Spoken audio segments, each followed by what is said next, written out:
আসসালামু আলাইকুম সম্মানিত ভিউয়ার্স, আমার সামনে দেখতে পাচ্ছেন একটি কদবেল গাছ।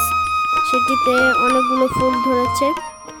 তো পবিত্র রমজান শেষ হওয়ার পথে আপনাদেরকে সবাইকে জানাই পবিত্র রমজানের শুভেচ্ছা।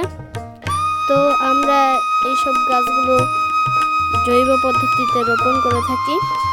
তো দেখতে পাচ্ছেন প্রচুর ফুল এসেছে। তো আশা করি এই গাছটিতে অনেকগুলো কদবেল ধরবে। নানানাথের ছাদ বাগান ও আক্তার ফারুক পেজ থেকে আপনাদের শুভেচ্ছা এবং অভিনন্দন জানাই। সবাই আমার জন্য দোয়া করবেন। আল্লাহ হাফেজ।